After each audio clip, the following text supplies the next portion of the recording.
ready to come and have a quick look at these YouTube pieces? Yeah, what do we have here? These are the design vlogs for Headphone 1 and Phone 3. Okay, let's Ready, have a look. ready for YouTube in a couple of days. 721 days. That's how long it's been since we released Phone 2. What's even worse is, I heard we had the Phone 3 design locked 3 years ago. So why the did we wait? So why the fuck did we wait so long? Before we get into that, I want to talk about why we're here today. Today we're launching 2 new products, Headphone 1 and Phone 3. It's been highly anticipated within our community. But before we go forward, I want to take a step back to talk about why we started this company, where we've been in the past, where we are currently, and where we're going in the future. Please, I mean, the stage is yours. You know, we're in a really strange moment. For the first time in decades, people fear technology. Technology feels more like a trap than a tool. We also remember a time when tech used to feel fun. It felt optimistic, full of possibility when we were just a little bit younger. So we asked ourselves, what if we could turn back the time and feel that way again? So we started with design. We felt like all the products had gotten pretty boring, pretty iterative. And then we also tried to translate that hardware product design language into software with Nothing OS. I think looking back, we're pretty lucky that these 2 things that we really chose to focus on in our early days are also what's really resonating with our community. Well, it's definitely been a great ride. We're still around. It's been 4 years. We've shipped millions of products. We've done more than $1 billion in revenue. And I think what's better than that is that we have a brand that people feel inspired by. So yeah, I think the inspiration comment is totally valid, like the community we've built, fan renders that come our way. Yeah, community is one of the things I'm most proud of. We took a very different approach. We're just really building with them. We created the community edition last year that won the IF Gold Design Award. We have thousands of community members as shareholders. We even have a community member in our board. Sometimes it gets kind of awkward because all the feedback gets shown to the entire board, but I think it keeps us honest. The second thing that I'm most proud of is that we managed to create a design language that's resonating really well, very iconic, very jarring, which I think is good. You know, if you launch a product and nobody cares, nobody comments, then nobody's gonna get it. It doesn't, like, you're not making any impact. And this might sound a bit strange, but the third thing that I'm most proud of is that we're still around. I think we've proven that we're here to stay. We've actually built really hardcore capabilities. We built a machine from end to end, from like taking a concept of a product all the way through to shipping, not just shipping in one country, but across the entire world, and not just selling the products, but then also being able to service the customers. Like, that's a very strong machine, and that powers everything that we do. That everything that you see today is because we built these really solid foundations. So these would be the 3 things that I'm most proud of. Should we have a look at the rest of the video then? No, I wasn't finished. Okay. So that was just chapter 1 of our journey. So if chapter 1 was all about the foundations, I think chapter 2 will be about scale and innovation. On scale, we've grown pretty quickly, and I'm pretty happy with where we are, but we're just 0.2% of the entire market. I think secondly, finally time to be more innovative. Every product we made so far has been a product in an existing category, but last year we did something different. We went into the open wireless stereo industry. That's not an established industry. We're coming into a brand new industry, and we're trying to expand the size of the industry. So last year was the first time we started to transition into our chapter 2. Chapter 2 for us will be a lot more daring. Daring makes sense, and you know, Headphone 1, Phone 3, way more expensive products to R&D and to manufacture than Ear Open, so it makes sense that they're kind of the next step. We're not there yet, so in terms of chapter 2, I think it's really important that we focus on 3 things. One is the intersection of hardware and software. We've been pretty much all about hardware. We've done Nothing OS, it's great, people love it, but if you look at how we've allocated our resources, most of our teams are on hardware. So this year we need to double the size of our software team to really fix this problem. Like, I believe in the future that hardware and software will be developed hand in hand. I think secondly, we did great work with our community. Like, we're doing way more than everybody else, but we're still not satisfied. In our phase 2, we'll be a lot closer to our community. And then lastly, we care a lot about creativity. We have some of the best creatives in the world working here, but all our creativity has mainly been for ourselves. Like, we're creative in how we make our products. I think in our chapter 2, in our next phase, it's really important that we make products that enable other people to also exercise their creativity in a much stronger way than before. Great, all sounds really exciting. I guess we can play... Today marks our first step into chapter 2. We have 2 new products today, the best products we've ever made. Headphone 1, a brand new category for us. A lot of users have been asking for it. I have been waiting for it. And Phone 3, our first true flagship. You don't look very excited. No, I am. I just thought we were watching the... So these 2 products, they represent everything we stand for. a company fueled by creativity, one that builds in public with its community. Let's just play the video. Yeah? Is now a good time? Yeah.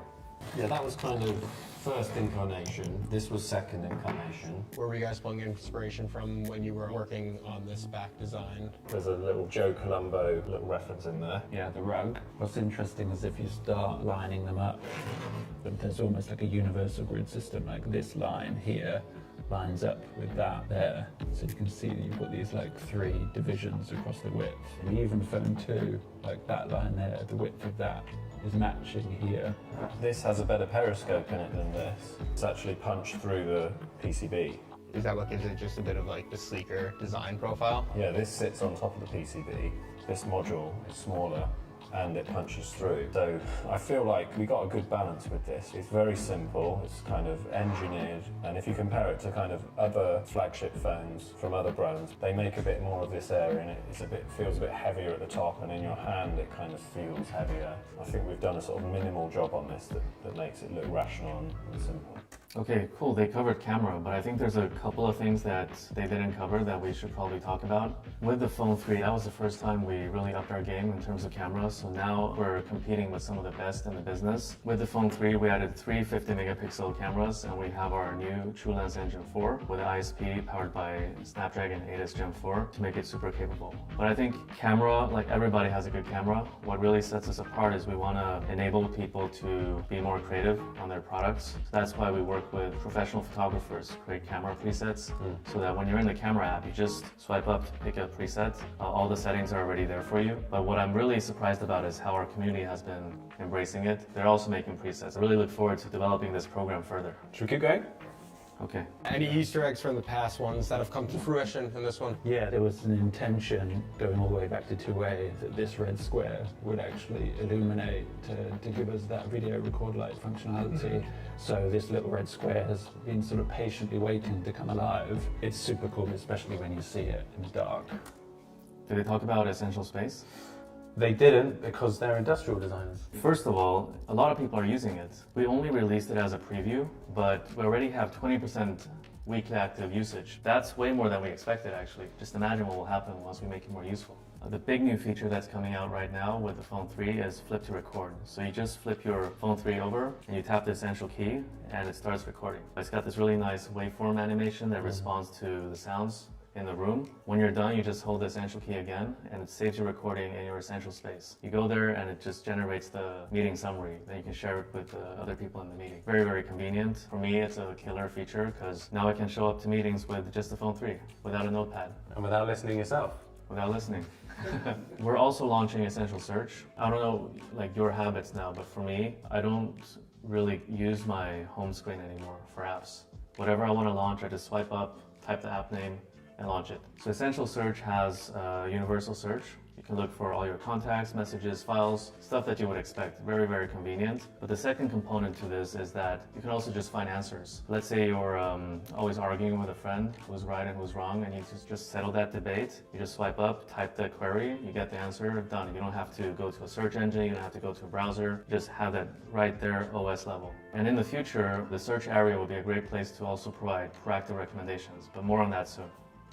Awesome. Right, back in. Why have we made the switch to the Glyph Matrix? I guess the idea was, okay, how can we create an interesting sequence-based interface through which your device can communicate with you in a new way? The objective was, is there a way we can create this new language where we can allow just the most important information to come through and make everything else go away? People will ask, why do you not just put a display? But actually, out of constraints comes creativity. By doing a 25 by 25 pixel matrix, we can convey much more information. So is this piece right here, is that completely bespoke or something we bought off the shelf? Yeah, totally custom. It was a big engineering challenge. I think part of the reason why this project has taken so long is the leap in engineering from Phone 1 particularly to Phone 3 is huge, and we've achieved so much. The number of steps and the machinery and the kind of craft from individuals going into making these components is really quite incredible.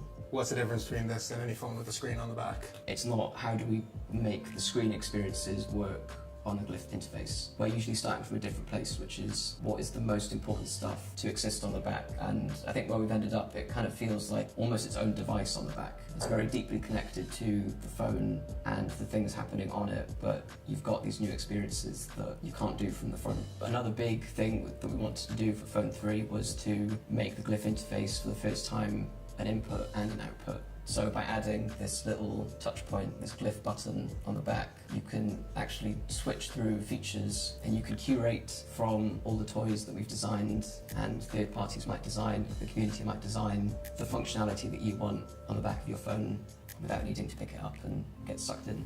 We've designed a really long list of these glyph toys, and by toys we mean these mini programs with a very constrained and simple function and interaction system. We want to have a bit of fun with it. So as well as the more functional things like the digital clock and the solar clock, the stopwatch, the battery level, the compass, we've got some fun experiences, so spin the bottle.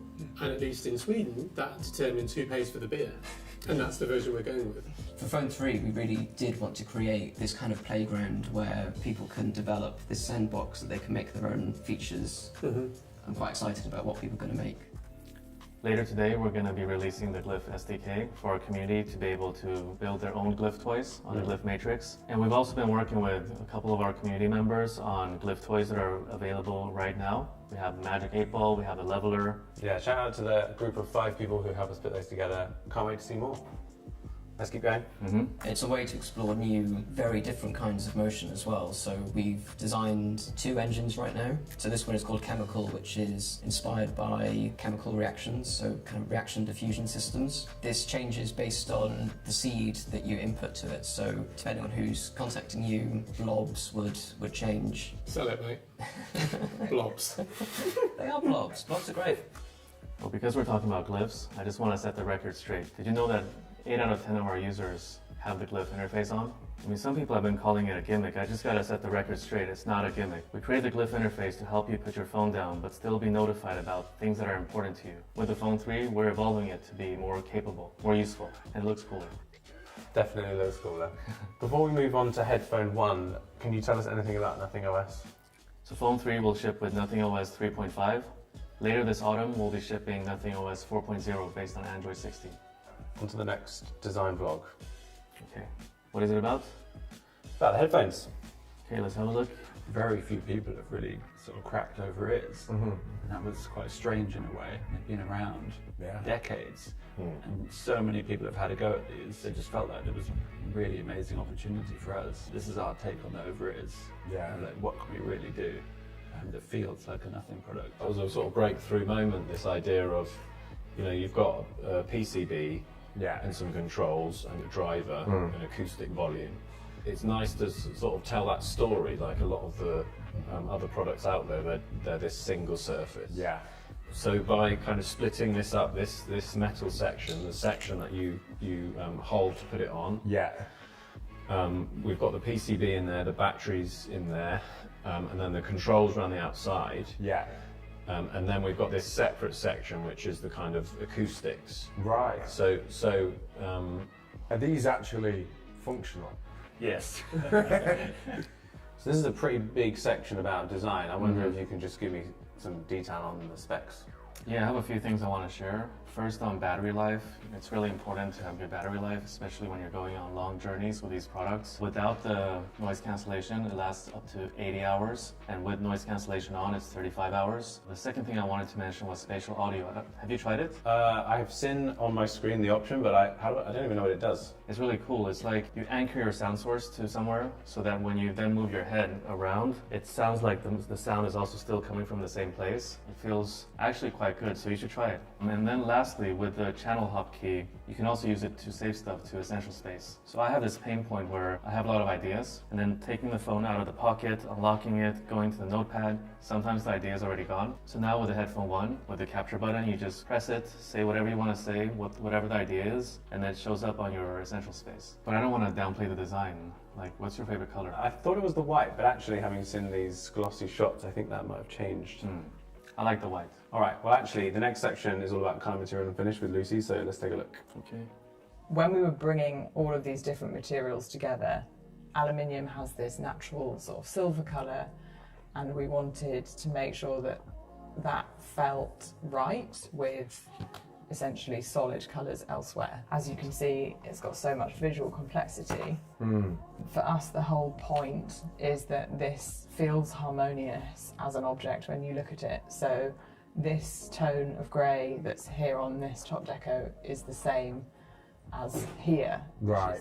Not the same as the top. And then we had these like darker greys that are picked up elsewhere. So it feels very harmonious, but is actually really complex and it doesn't match. It would be quite easy to say, okay, well, we're going to do this aluminium shell and then everything is going to be the same colour, but actually it's not, and we've made that decision to have these parts that, you know, give you a bit of visual lightness at the top. Yeah, the aluminium is really nice, but it definitely adds, well, it's not the lightest material. But it makes it feel a lot more premium. Yeah, and I've heard they're also lighter than a competitor's version as well. That was important. Yeah. All right, the next section is all about controls, so let's have a little watch of this. Most importantly, we've got our on-off switch, which you would expect would be a standard, but it isn't, and we were very excited about bringing that back. We also have our volume roller, which allows continuous control of volume, and it also clicks to play and pause music, and you can hold it to trigger the active noise cancellation. We also have what we call the paddle, and that is a really lovely way to primarily skip forward with music and skip back, but also on supported services you can actually hold it and scrub through audio. We've got a Bluetooth button, obviously, we know what that does. Lastly, we've got this button on the face of the product. Oh, when I use other headphones, it's always a bit confusing, like what button does what. There's so many like multi-function buttons. I think we really solved for that. Yeah, and they're super tactile, and from my experience, reaching up, very readily available. And they all feel different. Yeah. So what do you think are the videos? I think they're good. You know, Headphone 1 and Phone 3, they're the most ambitious products we've ever made, and they're a sign of where we're going as a company. Why don't you give people some insight on pricing and availability? Should we just flash it? I mean, it's a bit of a meme at this point, isn't it? But I wanted to take the moment to say thank you to everybody watching. I know many of you have been following us for the last couple of years and supporting us from the sidelines. We're just getting started and we can't wait to build a future together with you. And also a big thank you to the Nothing team who've worked really hard to pull together our most ambitious launch. I think it's time to do a party. Yes.